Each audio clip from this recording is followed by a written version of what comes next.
안녕하세요. 사연 읽어주는 남예입니다. 오늘도 와주셔서 감사합니다. 구독과 좋아요 부탁드리며 오늘의 사연 바로 시작하겠습니다.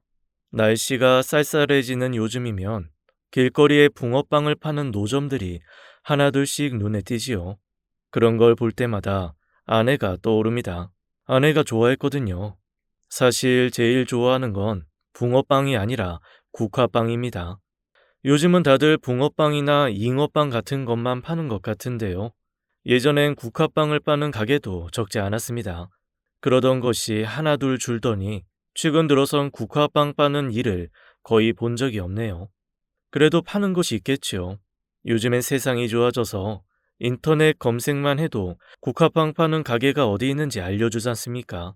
얼른 찾아서 국화빵 한 봉지 사들고 아내를 찾아가야겠습니다.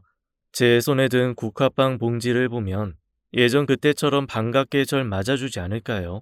모쪼록 그러길 바라봅니다. 안녕하세요. 전 60대 중반을 살아가고 있는 남자입니다. 사정이 있어서 지금은 아내와 떨어져 살고 있어요. 언젠가는 예전처럼 한 집에서 살 수 있을 거란 기대를 가지고 부지런히 일을 하며 살고 있습니다. 제가 지금은 모 아파트에서 경비 일을 하고 있어요. 예전에 저라면 때려 죽인다고 해도 못했을 일이지만 이젠 이 일조차 감사하게 여기며 살고 있습니다. 절 이리 만들어준 이가 바로 제 아내입니다. 아내가 아니었다면 어쩌면 지금도 정신 못 차리고 살고 있을 거예요. 참 고맙고 소중한 사람이지요. 그런 사람을 하찮게 생각하고 홀대한 게 저란 인간입니다. 진짜 철이 없었던 거였죠. 나름 이유는 있긴 합니다. 제가 소위 말하는 부잣집 장남이었답니다. 태어날 때부터 부족함이라고는 모르고 살다 보니 세상 무서운 게 없었어요. 갖고 싶은 건 언제든 가질 수 있는 삶이다 보니 산다는 것이 얼마나 소중한 것이라는 것도 모르고 살았답니다. 남들처럼 부지런히 땀을 흘리고 돈을 벌어 가족을 부양해야 한다는 개념조차도 없었어요. 사실 그럴 필요가 없었습니다. 돈이라는 건 차고 넘치게 있으니 하는 일이라곤 주변에 있는 친구들과 놀고 먹는 게 다였죠. 언제나 제가 대장이었답니다. 전 제가 잘나서 그런 줄 알았어요. 사실은 그게 아니었죠. 아무 생각도 없이 돈을 펑펑 쓰는 인간. 그게 저였지 않습니까? 주변 사람들에겐 그저 호구로 여겨진 거였지요. 비싼 술이 먹고 싶으면 저를 찾아오면 되는 거였으니 사람들이 끊이질 않았답니다. 거기까지만 해도 괜찮았을 겁니다. 그깟 술이 비싸다고 해봐야 제가 가진 것에 비하면 아무것도 아니었으니까요. 그러나 사업이라는 건 달랐죠. 1년 내내 술을 마시며 놀아도 줄지 않던 돈이 사업 한 방에 날아가는 경우도 비일비재할 때문이었습니다. 그러니 아무리 돈이 많은들 감당이 되겠습니까? 제가 40대 중반이 될 무렵 제 통장이 텅 비어버리고 말았습니다. 그야말로 알거지 신세가 된 거죠. 그렇게 되니 수시로 저를 찾던 지인들의 발길조차 끊어지대요. 하긴 돈 없는 호구를 찾는 일이 뭐가 있겠습니까? 그때라도 정신을 차렸어야 했습니다만 그럴 수가 없었답니다. 40년 이상을 부족한 것 없이 돈을 물 쓰듯 펑펑 쓰고 살았는데 통장에 돈이 없다고 근검절약하며 살 수는 없었답니다. 덕분에 울상이 된 건 아내였지요. 여보, 애 참고서 사게 돈 좀 줘. 돈? 아이 지난번에 줬잖아. 그 돈 다 어쩌고 또 돈을 달래. 그게 언제적 일인데 벌써 반년도 넘었어. 우리 당장 이달 전기세니 수도세니 공과금 낼 돈도 없어. 제발 정신 좀 차려. 내년이면 영규 고등학교 들어가. 영우도 중학생 되고. 다른 건 몰라도 애들 가르치는 건 해줘야지. 우리가 부모인데.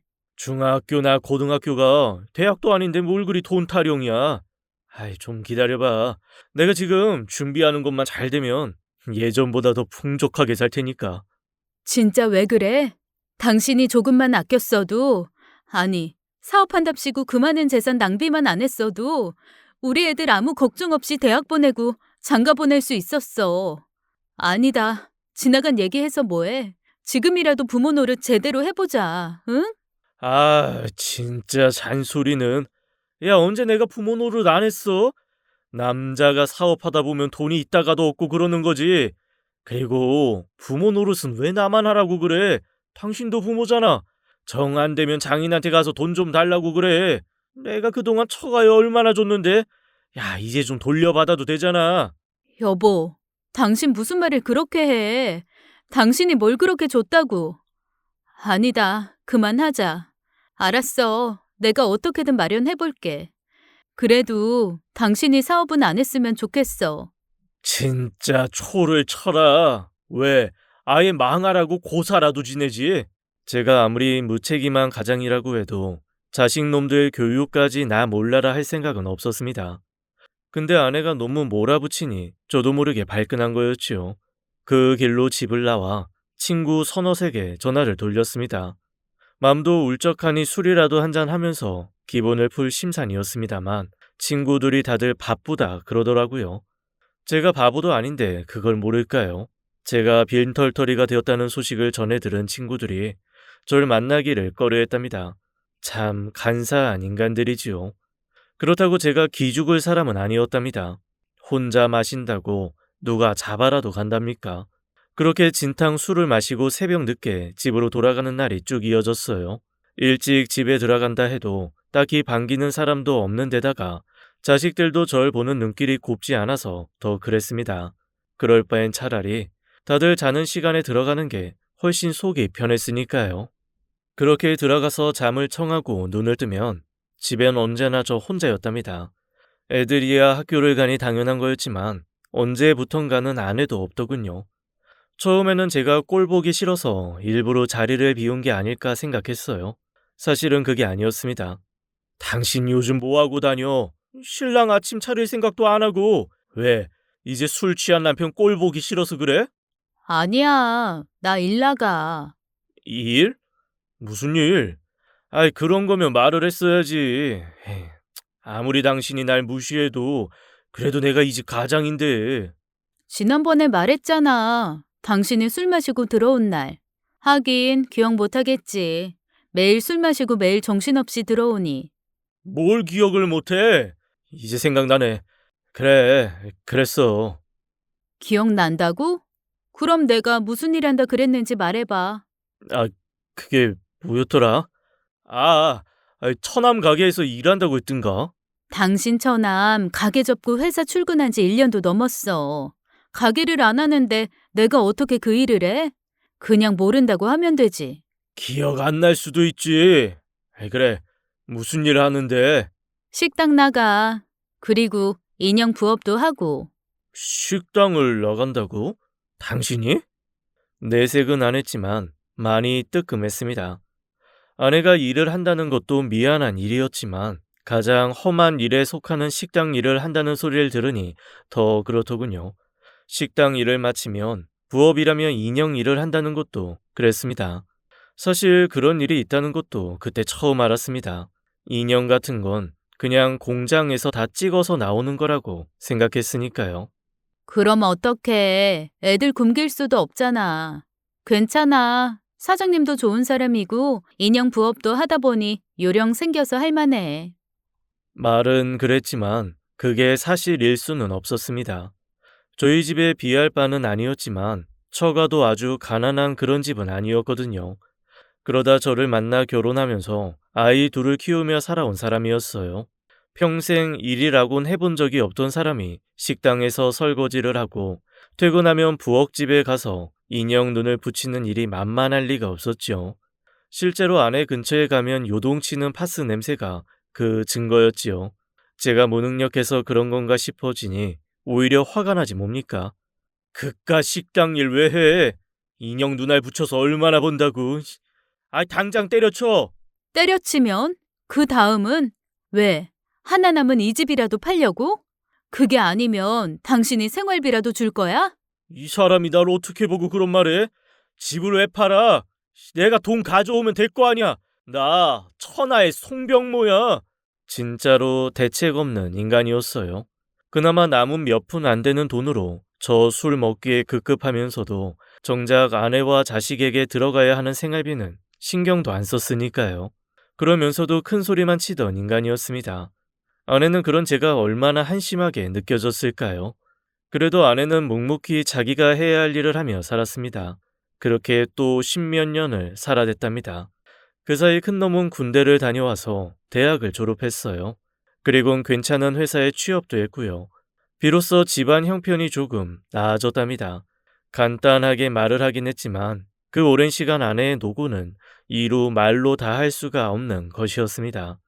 그 곱던 사람이 채 60도 안 됐는데 거리를 걸으면 누구나 할머니라고 부를 정도였거든요. 염색이라도 하면 좀 나았을 텐데 아내는 그것도 하지 않았어요. 미장원에서 염색하는 데 드는 돈이면 하루 식비를 훌쩍 넘었으니 그 돈이 아까워서 그랬던 거였습니다. 그 정도였으면 제가 정신을 조금이라도 차려야 했어요. 근데 전 그때까지도 여전히 뜬 구름만 잡고 살았습니다. 사실은 알고 있었어요. 제가 매번 말하는 사업 따위는 가능하지 않다는 걸요. 그래도 인정할 수 없었지요. 그건 곧 제 인생 전부가 엉터리였다는 걸 시인하는 결과였으니까요. 냉정하게 보면 제가 시인하고 말고 할 것도 없었답니다. 주변에 모두가 다 아는 사실이었지요. 인간 송병모가 얼마나 쓰레기였는지 말입니다. 제 피를 이은 자식들조차도 그 사실을 알고 있었을 정도였답니다. 당연한 거였죠. 두 아들이 철이 들 무렵부터 시작된 아내의 고생을 보며 아들들이 참 많이 안타까워했답니다. 아침 일찍 집을 나가 저녁까지 일을 하고 들어와서는 그 피곤한 몸을 이끌고 자신들의 저녁을 차리겠다고 동동대는 아내를 보며 무슨 생각을 했겠습니까? 엄마가 안타깝다는 생각도 있었겠지만 그보다는 엄마를 그렇게 내몬 아버지, 그러니까 제게 반감이 더 컸을 테니까요. 그 정도가 되면 아들들이 저한테 나쁘게 대할 수도 있었습니다. 근데 그러질 않았어요. 다 아내 때문이었지요. 아내는 제게 잔소리를 하긴 했지만 자식들이나 혹은 주변 친지들, 지인들에겐 언제나 제가 노력하고 있다고 말하던 사람이었어요. 그런다고 아내의 말이 진실이라고 믿는 사람은 아무도 없었겠지만 아내를 봐서라도 제게 대놓고 비난을 하지는 않은 거였답니다. 제 인생의 가장 큰 복이 바로 아내를 만난 거라고 말하는 이유지요. 그러나 전 그게 복이라는 것을 몰랐습니다. 진짜 말하기 창피하지만 제가 아내의 속을 썩인 여러 이유 중엔 여자 문제도 있었거든요. 나가서 살림을 차리니 많이 하는 수준은 아니었지만 그래도 몇몇 여자와는 심각한 관계를 이루기도 했습니다. 그래도 가정을 깨려는 건 아니었어요. 돈이 많았을 땐 그게 의뢰하는 놀이 같은 거라고 생각했거든요. 참 쓰레기였습니다. 그런 인간을 끝까지 남편이라고 생각해준 아내가 오히려 이상한 것 아닐까요? 아무리 철이 없는 인간이고 멍청한 놈이라고 해도 나이를 그저 먹는 건 아니대요. 제가 60줄에 다다르면서 그런 생각을 종종 하게 됐어요. 아내한테 너무 미안하다는 생각 말입니다. 언제나 후회는 너무 늦을 때 하는 거라지만 제 후회는 너무 많이 늦었던 거지요. 그럴 때 아내가 사고를 당했답니다. 일을 마치고 집으로 들어오다 뺑소니를 당한 거였어요. 근처 CCTV를 확인해보니 배달을 하던 오토바이였답니다.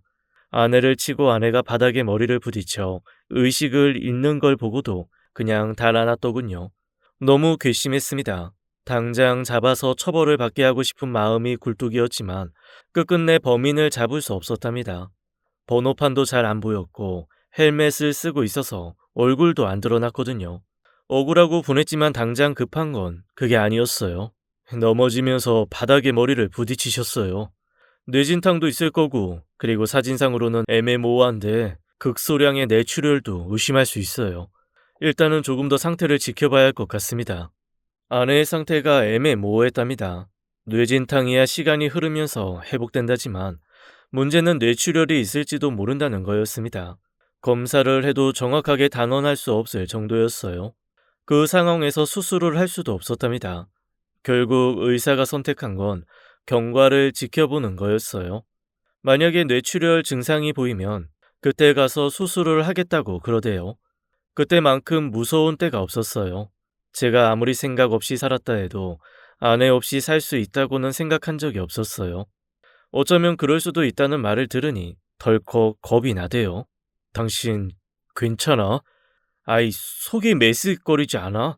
눈앞이 뿌옇고 그러진 않아? 괜찮다니까. 한 며칠 머리 아프고 그랬는데 이젠 정말 괜찮아. 나 여기 불편해. 그냥 집에 가서 쉬면 안 될까? 아내의 말이 무엇인지 모를 리 없었죠. 아내는 자신의 몸보다는 그로 인해 나올 병원비가 두려웠던 거였답니다. 그 얘기를 듣는데 왜 그리 화가 나든지요. 이 사람아, 의사 말 못 들었어. 당신 머릿속에 피가 났을지도 모른다잖아. 그래서 당분간 지켜보자는 거고. 그런데 어떻게 집에 간단 말이 나와? 당신 말대로 뇌출혈이 생겼다면 이렇게 멀쩡할까? CT 찍어도 잘 안 보인대잖아. 난 진짜 괜찮아. 당신이 의사야? 아, 의사 말 들어. 제가 하도 강경하게 나서니 아내가 퇴원하겠다는 말을 관두었습니다.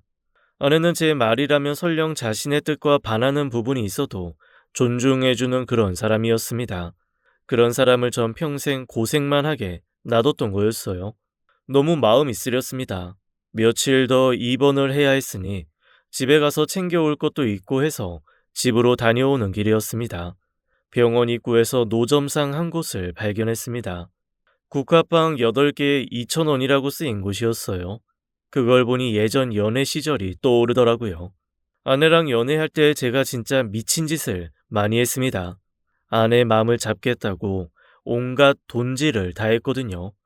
가진 게 돈뿐인 놈이었으니 그거 말고는 생각이 안 났어요. 짜장면을 먹어도 호텔에 가서 일반 중국집에 주는 돈의 대여섯 배를 내고 먹었답니다. 여자라면 다 좋아할 줄 알았어요. 아내라고 그걸 딱히 싫어한 건 아니었어요. 그렇다고 크게 좋아한 것도 아니었지만요. 지금도 그렇지만 아내는 감정의 기복이 심한 사람은 아니었어요. 좋아도 싫어도 평소보다 약간 더 표현하는 정도였답니다. 그런 아내가 진짜로 좋아한 일이 있었어요. 정확히 무슨 일이었는지는 기억이 안 나는데 제가 부산에 다녀올 일이 있었어요. 한 3, 4일 일정으로 내려갔었는데 예정보다 빨리 온 적이 있었어요. 그때는 하루만 아내를 못 봐도 애가 타던 시절이었으니 그 늦은 밤에 아내 집 앞으로 차를 몰고 갔지요. 아내한테 전화를 걸었더니 당장 나오더라고요. 근데 여자들이 당장 나온다는 말이 남자들처럼 5분, 10분 이런 게 아니잖아요. 집에 있던 상태라 화장도 안 하고 옷도 엉망이었을 테니 그거 준비하는데 좋게 30분은 걸리게 마련이죠. 초조한 마음으로 아내를 기다리다가 우연히 국화빵 노점을 보았답니다. 괜히 사고 싶더라고요. 아내가 좋아할지 안 좋아할지 몰랐지만 그래도 빈손보다는 나을 것 같았거든요. 그래서 넉넉하게 사서 아내에게 주었답니다. 아내가 그때만큼 환하게 웃은 적이 없었어요. 국화빵이다. 너무 좋아. 자기만큼 따뜻하잖아. 그지? 고마워. 겨우 국화빵 갖고 뭘 그래. 이것보다 더 맛있는 거 얼마든지 사줄 수 있는데. 알아. 근데 난 이게 좋아. 자기가 나 생각해서 추운데도 품 안에 끼고 있던 거잖아. 아, 이런 건 식으면 맛없잖아. 그러니까. 그래서 자기가 품 안에 넣어둔 거잖아. 너무 고마워. 나 진짜 맛있게 먹을게. 그때는 아내가 국화빵을 좋아하는 거라고 생각했는데 이 나이가 되니 생각이 달라지더군요. 아내가 좋아한 이유는 국화빵 때문이 아니라 그걸 따뜻하게 품고 있다가 건네준 제 마음을 더 좋아한 게 아닐까 생각했거든요. 근데 아직 물어보지는 못했습니다. 물어본다고 아내가 대답해 줄 것 같지도 않고요. 아무튼 병원 앞에서 국화빵 노점을 발견하고는 그때 생각이 나서 샀습니다. 그때만큼 아내가 좋아해 줄 거란 확신은 없었는데요. 아내가 또 좋아하더라고요. 어쩌면 좋아해 준 척 연기를 한 건지도 모르고요. 아내는 항상 그래준 사람이었잖습니까? 이걸 어디서 샀어? 요새 국화빵 잘 안 팔던데. 이 병원 앞에 있더라. 어서 먹어. 식기 전에. 이런 건 식으면 맛없어. 당신도 먹어. 맛있겠다. 국화빵 하나를 들어 베어 물던 아내의 눈가가 금세 촉촉해지더군요. 왜? 뜨거워? 천천히 먹어. 그런 거 아니야. 그냥 옛날 생각이 나서. 옛날 생각? 그때 당신 부산인가 다녀온다고 했다가 나 보고 싶다고 일찍 온 적 있잖아. 그때 당신이 국화빵을 사줬어. 기억나? 기억 못할 리가 없죠. 그게 생각이 나서 국화빵을 사온 거였으니까요. 아내도 그걸 기억할 줄은 몰랐습니다. 그랬어? 아이 몰라. 그게 뭐 그리 기억할 일이라고. 벌써 30년도 더 지난 일인데. 그거 알아? 내가 당신이랑 결혼해야겠다고 마음먹은 게 그것 때문인 거. 아이고, 기가 막혀서. 겨우 국화빵 하나 사줬다고 결혼하겠다고 생각하는 여자가 어딨어. 그게 국화빵 때문이겠어? 당신이 식지 말라고 챙겨준 그 마음 때문이지. 이런 남자라면 아무리 힘들어도 내가 따뜻하게 살 수 있게 해줄 것 같았거든. 그러고 나더니 말꼬리가 흐려지더군요. 굳이 말 안 해도 알죠. 그 긴 시간 제가 그래 본 적은 단 한 번도 없으니까요. 새삼 제가 얼마나 아내를 힘들게 했다는 걸 되씹게 되더군요. 제가 침울해하는 걸 알았기 때문일 겁니다. 아내는 금세 말을 멈추고는 맛있게 국화빵을 먹었답니다. 맛있다. 당신도 먹어봐. 왜 그리 코끝이 시려왔는지요. 그래도 아내 앞에서 그런 티를 낼 수는 없지요. 대신에 다른 말로 제 감정을 감췄답니다. 당신 태어나면 염색부터 하자. 머리가 그게 뭐야? 이게 어때서? 나이 들면 흰머리 생기는 거야 당연한 거지. 또 그런다. 당신 아직 60도 안 됐어. 아이 드라마에 나오는 여배우들 봐. 60이 코앞인데도 아직 40대처럼 보이는 사람들 천지구만. 그 사람들이야 배우니까 그렇지. 나야 그냥 아줌마고. 아이 뭐가 달라. 아무튼 태어나면 꼭 염색하는 거야. 알았어? 다행히 뇌출혈과 관련된 그 어떤 증상도 나오지 않았답니다. 그래서 의사가 퇴원해도 좋다고 그랬고요. 퇴원하고 집으로 돌아와서 가장 먼저 한 일은 염색이었답니다. 가만히 있어봐. 아이 다른 데 묻으면 얼룩져. 아이고, 안 해도 된다니까. 갑자기 무슨 바람이 불어서 이런데? 툴툴 대는 말투와는 달리 얼굴엔 웃음이 그득했던 걸 모를 줄 알아나 봅니다. 제가 염색약을 사와서 아내 머리를 해주었답니다. 난생 처음 해보는 거라서 서툴긴 했어요. 군데군데 제대로 염색약이 묻지 않아 미용실에서 한 것처럼 깔끔하지는 않았지만 그래도 아내가 할머니처럼 보이는 것을 막을 수는 있었답니다. 다 하고 나더니 아내도 꽤나 만족스러워하는 눈치였어요. 그래도 잘했네. 수고했어. 그러면 뭐해? 한 달만 있어도 다시 희끗희끗해질 텐데. 아이, 한 달 있다 또 하면 되지. 뭐가 걱정이야? 그때도 해주려고? 정말 왜 그런데? 왜 그러긴? 당신 할머니 소리 듣는 게 싫어서 그러지. 왜? 당신은 할아버지 소리가 듣기 싫어? 당연히 싫지. 이 나이에 벌써 할아버지 소리를 왜 들어? 과연 그럴까? 아내가 그러는 이유가 있었습니다. 저희 큰놈이 사귀는 아가씨가 있었거든요. 저는 몰랐어요. 집안 일에는 신경을 전혀 쓰지 않았으니 그럴 수밖에 없었죠. 그만큼 무심하고 동시에 무책임한 놈이었어요. 그 덕에 아내가 망가졌지요. 병원에 있으면서 이런저런 검사도 같이 해봤답니다. 혹시라도 다른 데 이상이 있는 건 아닌지 해서요. 그 긴 시간 갖은 혹사를 다 당한 몸이었으니 안 그럴 수가 없었답니다.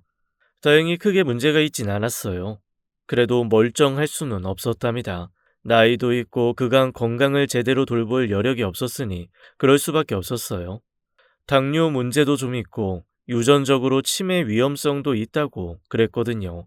의사가 추천하는 최고의 방법은 스트레스를 멀리하고 규칙적인 음식 섭취가 필요하다는 거였답니다. 근데 아내가 식당에서 평생 일을 하다 보니 먹는 게 규칙적일 수가 없었답니다. 다른 사람들이 밥 먹는 시간에 일을 해야 하는 직업이었으니 당연했죠. 그래서 제가 말렸습니다. 어떻게 그래? 안 그래도 내가 병원 있는 동안 다른 사람들이 고생한 걸 아는데. 그만둘 때 그만두더라도 다른 사람 구할 때까지는 다녀야 예의지. 그동안 내가 신세를 얼마나 많이 졌는데 사람이 도리를 알아야 사람이잖아. 거듭된 만류에도 아내는 결국 식당으로 다시 일을 나갔습니다. 그걸 보는 제 마음이 그리도 불편했답니다. 이전에도 안 그런 건 아니었지만 그땐 그냥 모른 채 한 거였다면 그 당시는 어떻게든 못 가게 말리고 싶은 심정이었어요. 다 돈 때문에 그런 거였지요. 물론 그때는 사정이 마냥 나쁜 건 아니었습니다. 큰 놈에 이어 둘째까지 취업을 하면서 최소한 못 먹고 살 정도는 아니었으니까요. 그래도 아내는 일을 하겠다고 했습니다. 이유야 뻔하죠. 아무리 자식들이 커서 돈을 벌어온다 한들 그 돈을 속 편하게 받을 수 있는 사람이 아니었으니까 그런 거였답니다. 제가 죽을 때가 되어서 그런지 모르겠지만 그 모든 게 제 탓 같았어요. 아내를 그만두게 하려면 제가 일을 하는 수밖에 없었습니다. 그래서 여기저기 일을 찾아봤답니다. 지인들한테 부탁도 많이 했고요. 그간 제가 어떻게 살아왔는지 잘 알겠대요. 말로는 알아본다던 사람들이 단 한 명도 일자리를 추천해주지 않았답니다. 하긴 저처럼 평생 허세만 부린 인간을 뭘 믿고 일자리를 추천하겠습니까? 다 쌓은 만큼 받는 게 인생이지요. 그러다 한 자리가 났습니다. 인력 회사를 운영하는 지인이 맡아 하던 아파트 경비 자리가 하나 났다더군요. 원래 하시던 양반이 갑자기 몸이 나빠져 결혼이 생긴 거였어요. 진짜 할 수 있겠어? 아파트 경비라는 게 쉽지 않아. 뉴스 같은 데도 많이 나오잖아. 주민 갑질도 그렇지만 이것저것 할 일이 대단이야. 제가 하도 부탁을 하니 말을 꺼냈지만 지인도 영 못 믿어하는 눈치였습니다. 사실 저도 자신이 있었던 건 아니었습니다. 평생 단 한 번도 누군가의 밑에서 일을 해본 적이 없었으니 그럴 수밖에요. 그렇지만 못한달 수도 없었습니다.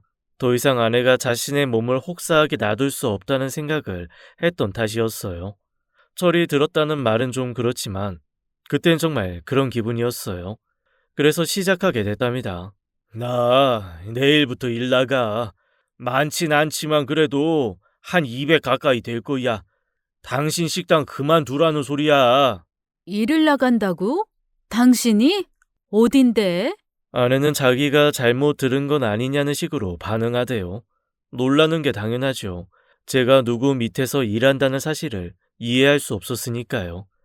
경비일이야. 우리 집에서 한 30분 떨어진 곳이야.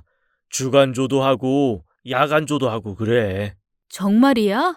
정말로 당신이 경비 일을 한다고?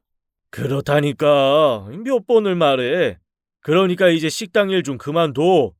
아무리 그래도 당신이 계속 식당에 나가겠다면 내가 경비를 할 이유가 없지. 지금껏 그래왔는데 이제 살면 얼마나 더 산다고. 아 그럼 당신 뜻대로 하고.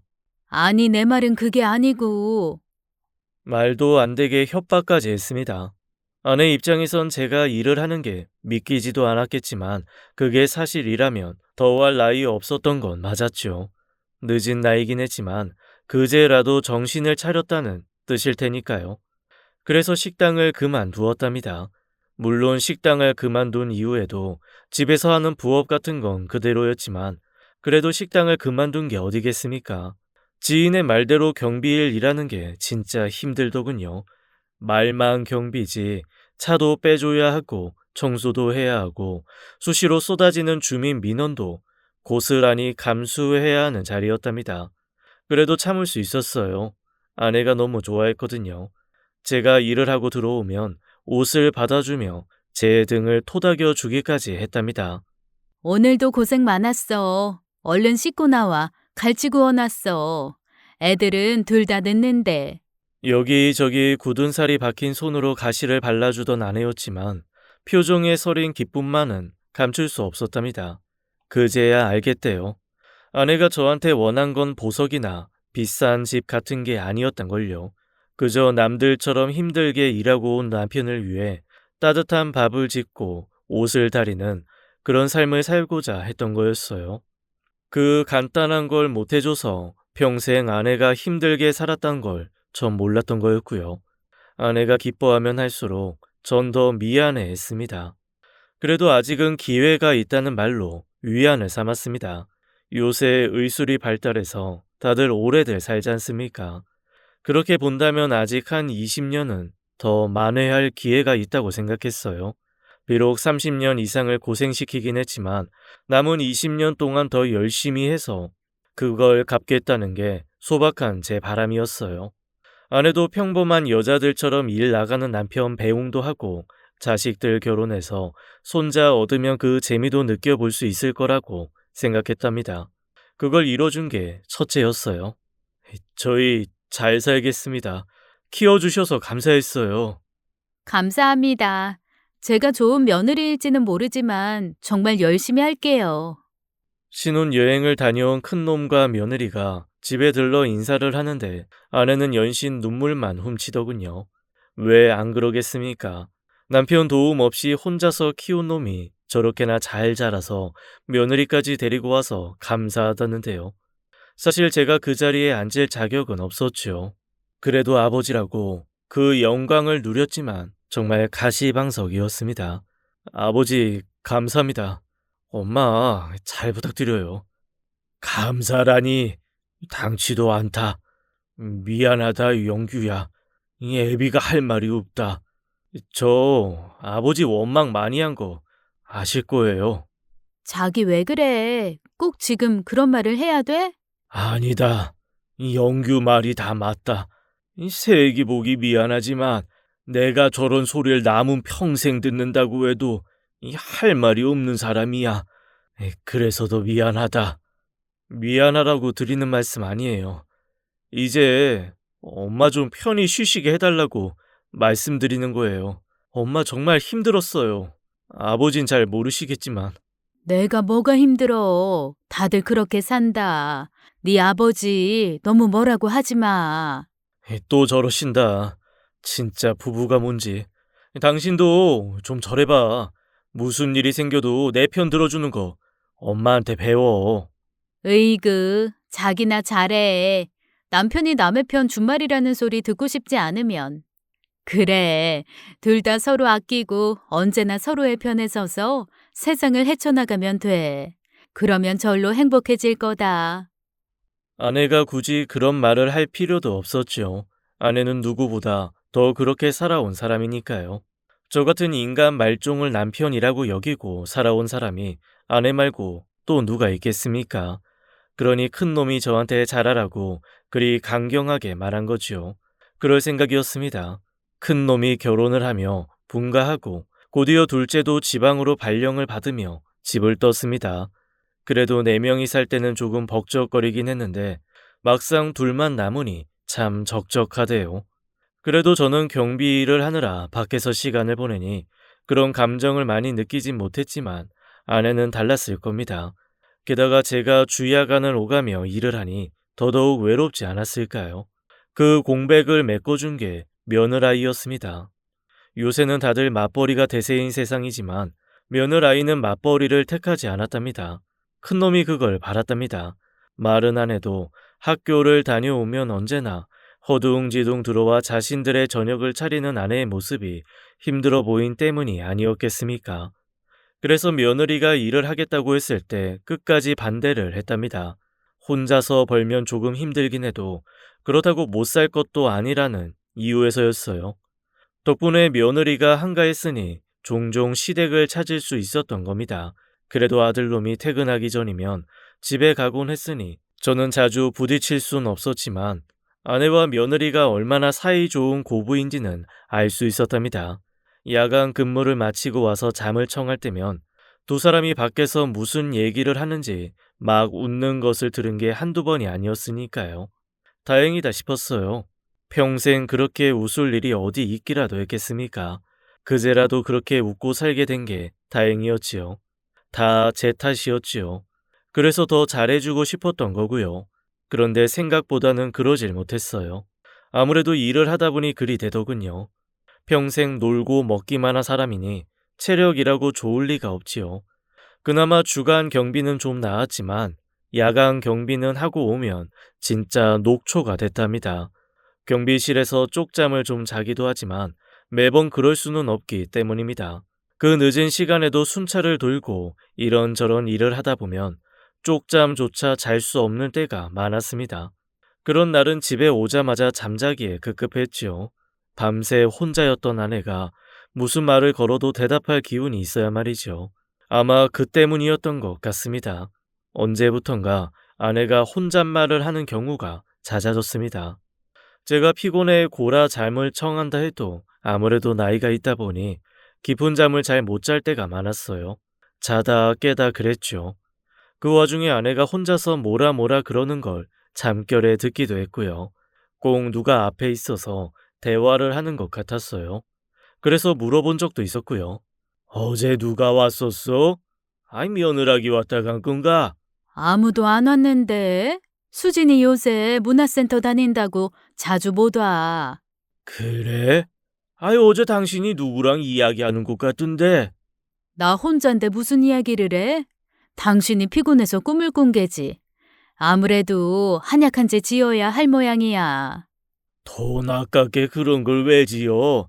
아이, 그럴 돈 있으면 당신 만난 거나 사 먹어. 이 사람이 요새 왜 이런데? 원래 하던 대로 해. 너무 잘해주니까 내가 적응이 안 돼. 아니, 내가 뭘 잘해줘? 잘해주지. 이 나이에 마누라 먹으라고 통닭 싸들고 오는 남자가 어디 흔해? 수진이가 그 얘기 듣고 영규 잡았다고 막 놀리던데. 아이, 뭘 그런 걸로. 암튼 알았어. 그때라도 눈치를 채야 하는 거였습니다. 같은 집에 사는 사람이 저뿐이었으니 제가 아내의 변화를 눈치채는 게 맞았죠. 그런데 그러질 못했습니다. 일 때문이라는 핑계를 대긴 했지만 그게 어디 변명 축에나 든답니까? 아내의 변화를 먼저 눈치챈 건 며느리였습니다. 어느 날 큰놈에게서 전화가 걸려왔습니다. 아버지, 저예요. 일하시고 계세요? 영규냐?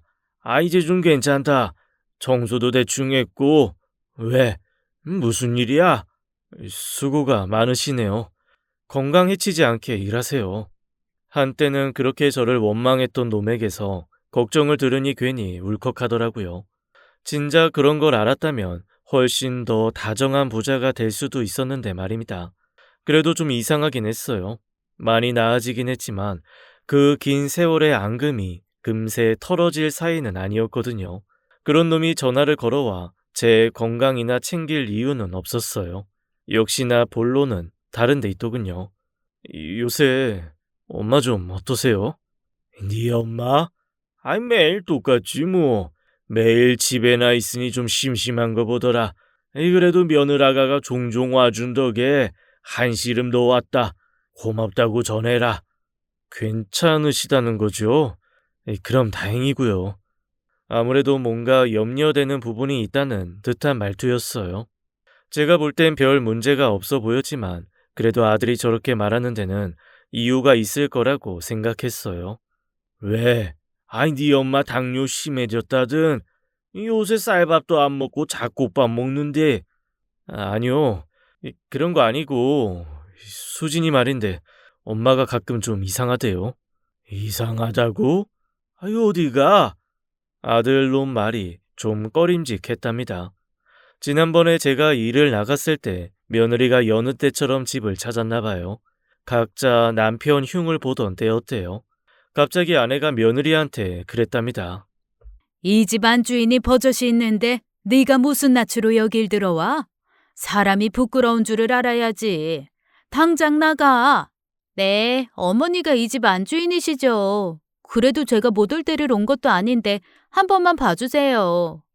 며느리는 당연히 아내가 농담을 하는 거라고 생각했대요. 방금 전까지 서로 웃고 떠들었으니 그게 당연한 거였겠지요. 근데 아내가 말하는 폼새가 아무리 봐도 농담이 아닌 것 같이 느껴졌답니다. 왜? 내 남편이 네 년한테 돈을 펑펑 쓰니 너랑 결혼이라도 할 줄 알았니? 그 사람이 어떤 사람인데 진짜 분수도 모르고 괘씸한 것. 어머니, 왜 그러세요? 며느리가 너무 놀라 이야기를 건네자 비로소 아내가 고개를 흔들더래요. 응? 왜? 영규가 뭐라고 그랬니? 아니요, 그게 아니고 어머니가 방금 전에 저한테 그러셨잖아요. 남편이 어쩌고 분수를 모르고 그런 식으로요. 어? 내가 그런 소리를 했다고? 이것이 시험이 또 놀리네. 내가 언제 그랬다고? 처음에는 아내가 며느리를 놀리려고 그랬다고 생각했는데 며느리는 그게 아니었대요. 아내가 단 한 번도 그런 적이 없기도 했고 무엇보다 그때의 표정과 말투가 정말로 못 볼 사람을 본 것처럼 화를 내며 말하는 거였대요. 그래서 수진이가 걱정을 하더라고요.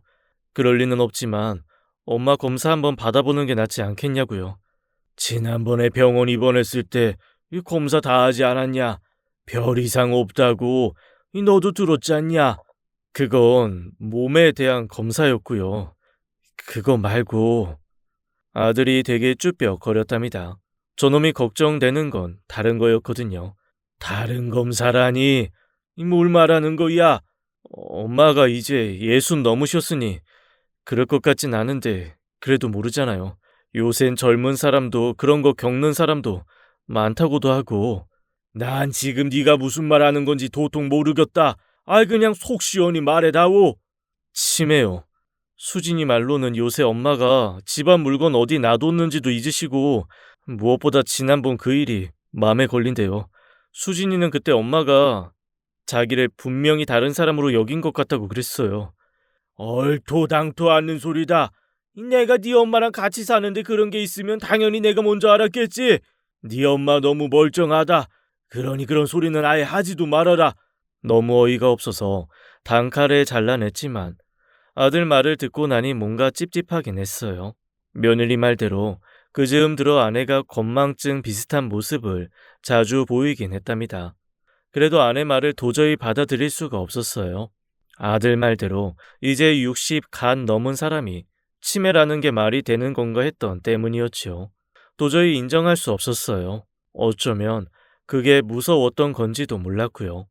평생 힘들게 살다 그제야 조금은 사람답게 사는 때였으니 그런 기분을 조금 더 오래 맛보게 하고 싶은 욕심이 컸던 때문이지요. 전 끝까지 멍청한 남편이었습니다. 아들 말대로 그때라도 검사를 받게 해야 했습니다. 물론 그랬대도 큰 차이는 없었을 겁니다. 치매란 게 치료한다고 큰 차도를 보이는 병은 아니니까요. 그래도 최소한 며느리가 프라이팬에 맞을 뻔한 일만은 막을 수 있었겠죠. 그날 이후 아내를 유심히 보긴 했습니다. 날이 갈수록 건망증이 심해진 것도 맞았고 혼잣말도 여전했죠. 그래도 저를 알아보는 걸 보면 치매는 아니었답니다. 치매와 건망증의 차이가 그거잖아요. 꼭 필요한 걸 기억하냐 아니냐의 차이 말입니다.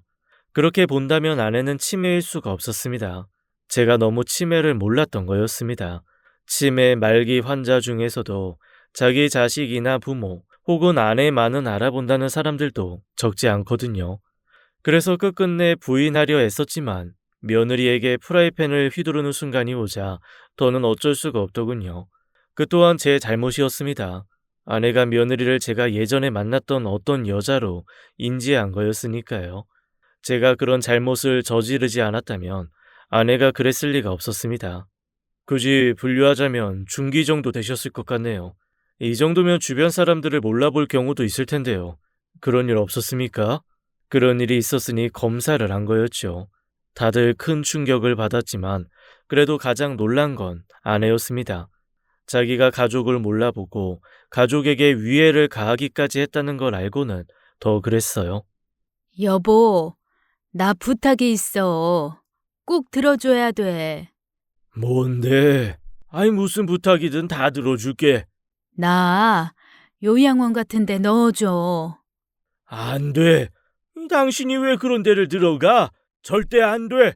들어준다고 했잖아. 제발. 아내가 그러는 이유는 명확했습니다. 자기가 행여라도 저나 며느리 혹은 아들을 못 알아보고 행패를 부리기라도 할까 겁이 났던 거였지요. 이미 며느리한테 프라이팬을 휘두른 전적이 있으니 그런 걱정은 당연했습니다. 당신 괜찮아. 당신한테 내가 있잖아. 내가 당신이랑 있을게. 그러니 그런 생각은 마. 제가 지은 죄가 너무 많았지 않습니까? 아내의 병도 결국은 제가 지은 죄 때문에 생긴 것일 텐데 그런 제가 어떻게 아내를 요양병원 같은 곳에 보낼 수가 있겠습니까? 니들 잘 들어라. 네 엄마 절대로 요양병원에 안 보낸다. 내가 네 엄마 끼고 꼭 낫게 할 거야. 그래도 니들은 당분간 우리 집에 오지 않는 게 좋겠다. 이 엄마가 걱정하는 부분도 있고 해서니 서운하게 생각하지 말고. 괜찮으시겠어요? 힘드실 거예요. 힘들겠지. 아이 그래도 네 엄마가 겪은 것에 비하면 아무것도 아니지 않겠냐. 저도 종종 올게요. 아니다. 아니 니들 그럴 필요 없어. 모든 게 다 내 탓이다. 네 엄마 데리고 여행도 가고 맛있는 것도 먹고 하면 나아질 거다. 꼭 그럴 거야. 아들들이 걱정하긴 했지만 사실 두 놈도 제 생각과 같았답니다. 평생 힘들게 살아온 아내가 그런 곳에서 외롭게 지내는 걸 바라지 않았답니다. 그래도 일하시면서 엄마 돌볼 순 없으시잖아요. 그래. 이미 회사에는 그만둔다고 말했다. 일이 뭐 중요하겠냐? 당연히 네 엄마가 모아둔 돈도 좀 있고 해서 이 우리 두 사람 생활하는 건 괜찮을 것 같다. 미안하다. 이 못난 애비 때문에 이런 걸 겪게 해서. 지금 그런 게 무슨 의미가 있어요. 지금은 엄마 보살피는 것만 생각해요.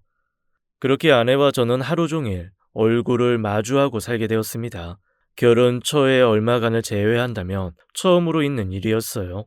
제가 말한 대로 음식도 만들어 먹고 때론 여행도 다니며 살았습니다. 병원에서 준 약도 열심히 먹고 치료도 꾸준히 받았습니다만 점차 나빠지는 건 어쩔 수 없더군요.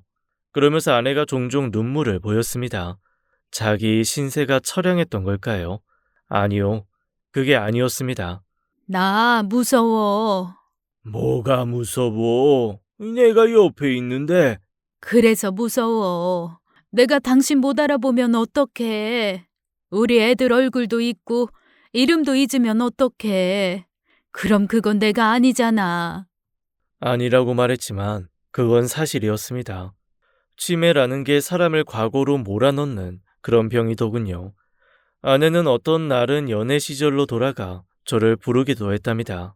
자기야, 오늘 우리 어디 가? 자기 지난번에 그랬잖아. 나 위에서 맛있는 경양식집 알아뒀다고. 오늘 거기 갈까? 경양식 먹고 싶어? 그래, 가자. 말은 그랬지만 아내의 말을 처음엔 이해하지 못했답니다. 경양식 집이라는 말을 요즘 쓰긴 합니까? 더구나 절 자기라고 부르는 것도 이상했고요. 그러다 알았습니다. 아내가 수십 년 전 우리가 연애하던 시절에 머물러 있다는 걸 말입니다. 그때 전 서울 시내 유명하다는 음식점을 찾아서 아내를 데리고 다니고 그랬답니다. 아마 아내에게 당시에 그런 말을 한 적이 있었나 봅니다. 수십 년이 지났는데 아내는 마치 며칠 전에 제가 그러기라도 한 것처럼 이야기를 하더군요. 그 집 함박 스테이크가 최고라네. 얼른 준비해. 나가자. 그 말에 활짝 웃음 짓던 아내가 안방으로 들어갔습니다. 옷을 갈아입으려던 거였죠. 저는 그 사이 서울 시내 맛있다는 집들을 찾았습니다. 한 20여 분이 지났을 거예요. 좀 채 아내가 나오지 않아서 들어갔다가 울고 있는 아내를 봤답니다. 왜? 나가야지. 얼른 옷 입어. 잘못했어요. 그러려고 그런 건 아닌데. 절망에 빠진 모습으로 저를 쳐다보는 아내를 바라보다 시선이 아래로 향했습니다. 아내의 시선이 그리로 가 있었거든요. 젖어 있는 바지, 그리고 바닥에 흥건하게 고여 있는 물을 보니 상황을 알 수 있었습니다. 괜찮아. 물 흘렸으면 흘렸다고 그러지. 얼른 닦으면 돼. 미안해요, 사장님. 제가 너무 급해서 혼내지 마세요. 제가 닦을게요.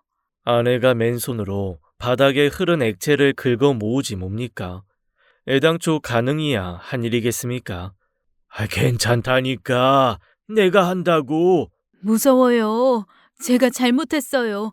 한 번만 용서해 주세요. 네? 저도 모르게 아내를 끌어안았답니다. 갑작스러운 포옹에 아내는 몸을 떨면서도 제 팔을 뿌리칠 생각을 않더군요. 아내는 야단 맞지 않은 것만으로도 괜찮다고 생각한 모양이었어요. 아내가 점점 더 자신으로 머물러 있기를 거부해가고 있었어요. 그래서 정상적인 대화조차 힘들어졌고요. 괜찮았습니다. 아내가 제 옆에 있는 것만으로도 감사하다고 생각했어요. 근데 아내는 아니었어요. 어느 날 밥 먹는 걸로 한참 실랑이를 벌인 뒤였어요. 당신은 왜 안 먹어? 어느새 아내가 돌아와 있었습니다. 그러면서 자신을 돌아보더군요. 온 여기저기에 도배된 밥풀과 바닥에 떨어진 반찬을 보더니 금세 자신이 무슨 짓을 저질렀는지 알아챈 눈치였습니다. 내가 또 이랬구나. 미안해. 당신이 한 거 아니야. 내가 정리하다 떨어뜨린 거야. 됐어. 미안해. 내가 치울게. 당신은 좀 쉬어. 아니야, 나중에. 치우는 건 나중에. 아내가 본래 모습으로 돌아오는 그 짧은 시간을 그렇게 보낼 수는 없었습니다.